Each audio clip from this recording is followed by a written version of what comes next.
There was a time when Bethesda meant Oblivion, Fallout 3, Skyrim, games that redefined the single-player RPG. I remember playing all of those games when they came out. It was like generational hit after generational hit, worlds that I could get lost in for hours. Actual open-world games that had multiple dungeon-like levels that were littered all over them and complete with whole quest lines and skill trees and so much more. Oh, those games were amazing. But before we begin, let's start with a brief mention from the sponsor of this video, Snacksy. Snacksy is an app you can use on your mobile devices or on your web browser that allows you to earn money and more by just playing games. It's as simple as signing up for the app, clicking on an eligible game, and then linking it to your account. Then you just play the game, and then through milestones, you can redeem your game time for things like PayPal or even Amazon gift cards. By using my link to download Snacksy, you can get a $10 sign-up bonus by playing the games you like and then start earning right away. But a reminder to open this link on your mobile device for the best experience, and it is as easy as it sounds. You just sign up, play games you enjoy, and then you just earn real rewards. You can even link your PayPal account to it so you can make the payouts reach you even easier. It's a simple way to make your downtime pay you back in ways that reward you.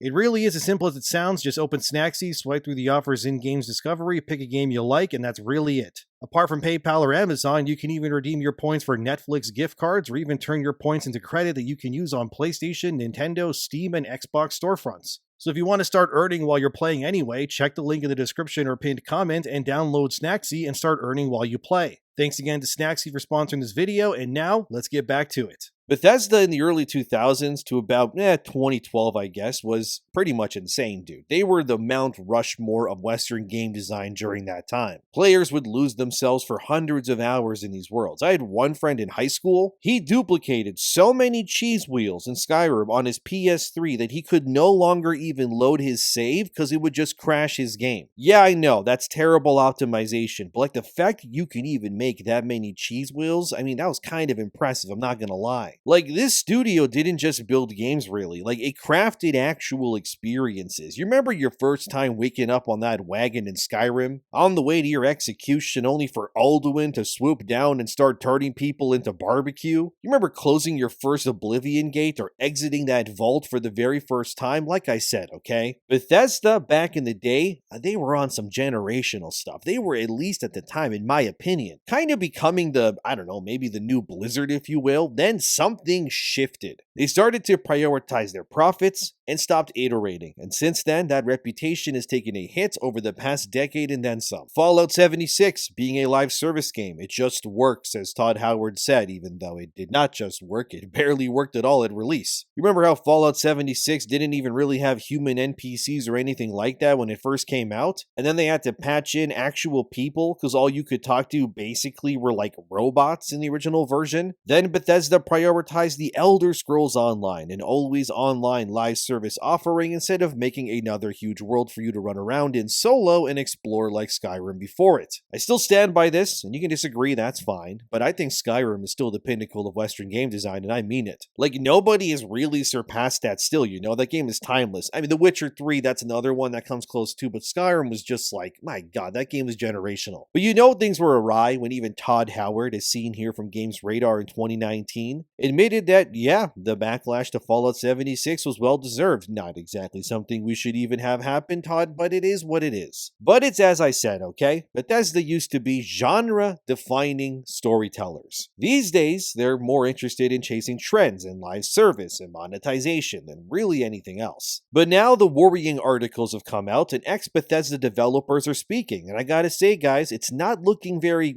cash money to me at least. If I was Todd Howard, I would strongly consider the criticism being given across these many articles that I share and take it to heart. Let's get into this. That was a long intro, my bad by the way, but anyway, this is from PC Gamer. Bethesda's former Elder Scrolls lore master on why he left, Starfield communication breakdowns, and how he wanted the Elder Scrolls 6 to be the Empire Strikes Back. So the ex-developer in question here is Kurt Kullman. It's this guy on screen here, by the way. So Kurt, in case you don't know, this guy is basically responsible for why you love Bethesda games. Kurt wrote and designed a lot of the worlds that Bethesda became famous for. He was considered by even Bethesda employees to be their lore master if you wanted a job title for Kurt pretty much. There wasn't some like big announcement that Kurt left either, but it was shared on Reddit about 2 years ago, as you can see here, where Bethesda fans just mourned Kurt leaving the company because the shoes to fill were, well, let's be real, kind of impossible to do. The crazier part is that Michael Kirkbride, that's another big-time ex-Bethesda developer who worked with Kurt, really wanted to drive home just how bad of a loss this really was for Bethesda, and the fans too. Because Kirkbride spoke in that same Reddit thread, but here's what he said. Coleman was the best writer that the Elder Scrolls ever had. He was a torchbearer of keeping Tamriel's more unique qualities and ideas alive. No surprise, as he came up with so many of them, his leaving will be to the creative detriment of Elder Scrolls 6. Such a massive mistake, letting him go. Wait a sec, what do you mean they let him go? They fired him? What the hell, why would they do that? Well, users then tried to ask Kirkbride this very question, as you can see here, where he would then say, "It's always a shame to see a longtime developer like that go, but if a man wants to leave his place of work, you can't make him stay." And Kirkbride would answer, or you could, I don't know, not ask him to leave. Oh wow, so alright then, so apparently according to Kirkbride, they got rid of Coleman behind the scenes. Again, why the hell would you get rid of the dude who wrote all of your lore and made your games awesome? This is like, how do I put this in football terms? This is like telling Ronaldo or Messi, yeah, you're good at soccer, sure, but like, you can just leave. We don't really need you. Doesn't make sense, you know? You don't get rid of your best people unless there's like a power struggle behind the scenes. Coleman did speak about his time at Bethesda. He now works at Lightspeed LA, which is owned by Tencent. But here's what Coleman said. It was almost certainly time for a change. There were some things that had been going on for a long time that I'd not been super happy with. Oh boy, here we go. Great. So the guy who wrote all the cool lore left Bethesda because things were going belly up behind the scenes. Why do companies do this, man? You know you kind of need your story and your lore to be really cool in order to keep expanding your universe, right? These people don't exist by the thousands. This guy was kind of your Ronaldo, your Ronald McDonald, your, I don't know, Chuck E. Cheese, I guess. Maybe not the last one, but you get the point. Anyway, according to Coleman, it all came to a head during the development of Starfield, where multiple studios and hundreds of developers, around 400 or so, worked on that game alone. According to Coleman, the communication between developers felt disconnected. There was no way to come to Todd Howard like Bethesda devs used to be able to in order to make their games better. Before, apparently, you could just walk up to Todd's office and go, "Hey, I want to do this. What do you think about it?" And then Todd would go, "Yeah, sure, why not?" But now things are just too big. You can't do that anymore. And then once you factor in Microsoft, which, you know, owns Bethesda now, that just kind of makes it even more difficult to jump in and go, "Hey, I want to add this to the game." Communication obviously is important. And I mean, looking at Bethesda's games 2011 and before versus now, yeah, we can tell. Then PC Gamer shared this about Coleman's interview, but there's another reason, and it's linked to a promise Todd Howard made to Coleman about the Elder Scrolls 6. A promise, he says, that was never fulfilled. The promise was never detailed as to what exactly it entailed, but it's pretty obvious whatever that it was. Todd Howard swindled Coleman and then never gave him what he promised, which is again crazy because Coleman worked at Bethesda since the 90s, dude. The guy worked on Daggerfall, Redguard, Morrowind, and the guy was involved in every major Bethesda game too. He was also, fun fact, the co-lead designer on Skyrim, which I mean, if you played Skyrim, which I mean, come on, you probably have, you would likely agree, yeah, Coleman did an amazing job designing that game for sure. The cracks began to show though, as it says here, Coleman became the Elder Scrolls lore master because of his longevity at the studio and his shaping of Tamriel's history. When ZeniMax Online Studios began making the Elder Scrolls Online, Coleman was assigned to field lore questions. Over this 2-decade second run, Bethesda ballooned and its culture changed, he says, particularly after 2011 Skyrim. And there it is. Okay, the big hit was just too big, and now things have changed. It's a tale as old as anything. Coleman reminisces saying that Bethesda used to be a close-knit group of developers, but after Microsoft and like all the big wins and stuff, they kind of lost what made them special. They then continued with this. By the time Starfield shipped in 2023, it's 4 remote studios all working together on a game, Coleman says. When you get to that size, you can't have people just popping into Todd Howard's office to chat about a design point. He's not having lunch with everybody. It's very different when it's 400 people, 4 studios, big business, and Microsoft is now involved. This next part is kind of sad, honestly. Let me read it for you. Size brought problems. That's what she said. Decisions that, on Oblivion, would have been made on the spot after a face-to-face conversation were instead filtered through layers of management. Sometimes developers couldn't even work out who had made those decisions, Coleman says. He also describes communication breakdowns during Starfield's development where teams didn't understand what they were supposed to be doing. Or there would be people talking to the leads in one studio and getting an answer, and people talking to the leads in the other studio and getting maybe a different answer. Oh boy. Coleman then continues, Todd Howard's a very good project lead, and fundamentally I think he's a designer at heart. And he's good at it, obviously, if you look back at the games. But over time, as he got busier and every part of this larger and larger organization wanted him to do stuff for their project, he would get pulled away. Howard made good decisions, Coleman says, so when he wasn't around, games suffered. Sometimes choices made in Howard's absence needed undoing later. So this then led to the more senior developers at Bethesda, the people who know what they're doing, becoming less hands-on with actual game development, and instead becoming more like,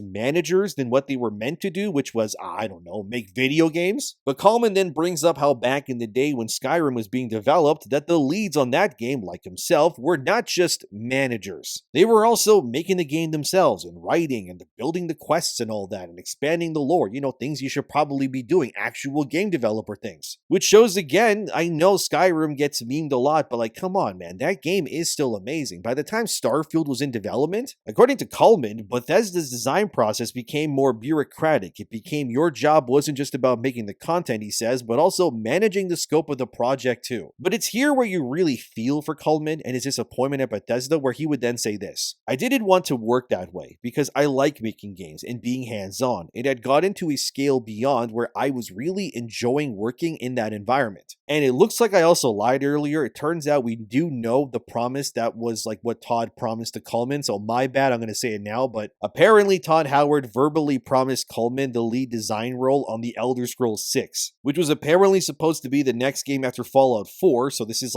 around 2014, 2015 timeline-wise. But Coleman would then say this, of course, after Fallout 4, we didn't go make the Elder Scrolls 6, we made Fallout 76, and then even then we didn't make the Elder Scrolls 6, we made Starfield, which became this extremely long project compared to the other ones. So from my point of view, I've been waiting 11 years to be the lead on the Elder Scrolls 6. And here's where Coleman drops the details, okay? This is what he said. I was obviously one of the old-timers there and had a lot of experience. Bruce Nesmith and I had been the co-leads on Skyrim. I think most people would call it a successful project. That's an understatement, by the way. So I thought that it wasn't unreasonable for me to think that I could be a successful lead on the Elder Scrolls 6. It wasn't just my expectation. I had been told that that was going to happen, and they made the decision. No, you're not going to be the lead.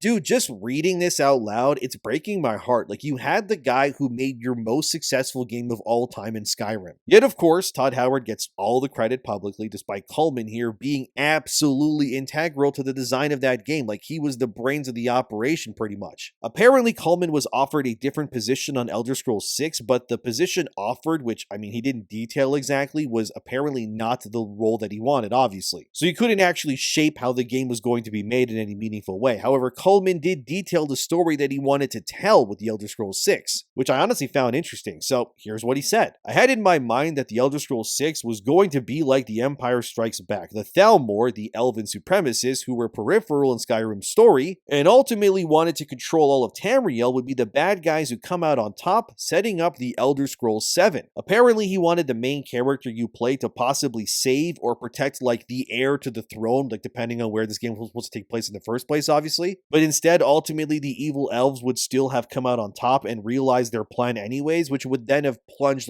all of Tamriel into chaos, setting up another game. But Coleman thinks the reason why Bethesda didn't go with his idea, which sounded interesting and different from the usual chosen one trope, I gotta be honest, was because it would have ended their game on a cliffhanger, I guess. Which Bethesda would likely believe make their new game feel incomplete in a sense, since the next game would then expand the story and ideas, but it would also take years to come to fruition, obviously. Game development takes a long time, as we all know, but Coleman also apparently doesn't even know where Elder Scrolls 6 takes place either, which is kind of insane considering the dude was, again, the lore master of your entire series, by the way. But it's still kind of depressing, I think it would have been ballsy to end Elder Scrolls 6 on a kind of downer ending, dooming the world, so to speak. You could have expanded this idea that post-game end of story, you could have new things showing up in the world because of Thalmor won. Maybe an Oblivion-like gate event where evil forces are pouring through that you need to stop now. They could have expanded the story further through DLC, where you try to stop these agents of the Thalmor and you learn more about their ultimate plans and what they want for Tamriel.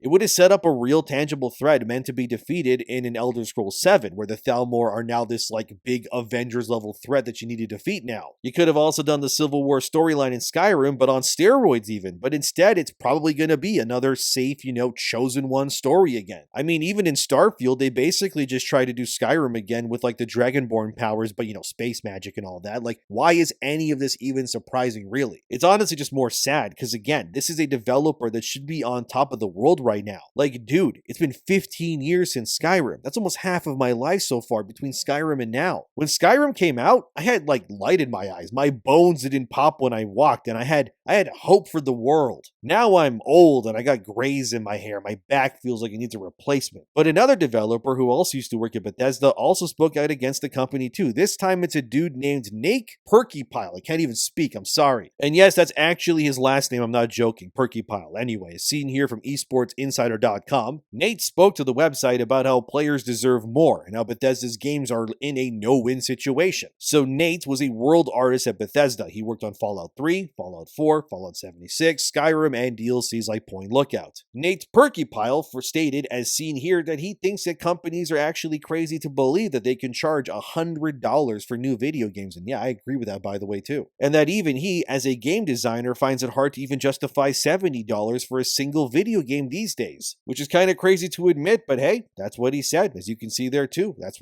literally what he said. I don't know what do you want me to say? But as also seen here, Nate speaks on how Bethesda is also in a no-win situation because they either have to match Skyrim in terms of hype or sales, but regardless, the discourse will still come. The crazy part was that Nate confirmed what Coleman said earlier about Todd Howard, as you can see here. He flat out echoes Coleman by saying that Todd Howard is being stretched too thinly, and he's not focused enough on the game development side of Bethesda. He's instead more focused on stuff like collaborations with like other brands, Call of Duty, Fortnite, that sort of stuff, and things like the Amazon show instead. And I mean, it does show in the game development side of Bethesda. The fact that it's already been documented that Bethesda chose Fallout 76 and Starfield of all things over a potential Fallout 5 and an Elder Scrolls 6? Dude, that is depressing. Because Fallout 76 wasn't really just a misstep for Bethesda, it instead became like a symbol of Bethesda's shifted priorities. It was originally marketed as this like bold online evolution of Fallout. Wow, you can play Fallout with your friends now. But instead, it just became like a cautionary tale about mismanagement, promises that never got materialized, and community trust that got lost due to Todd Howard and people like him over-promising and,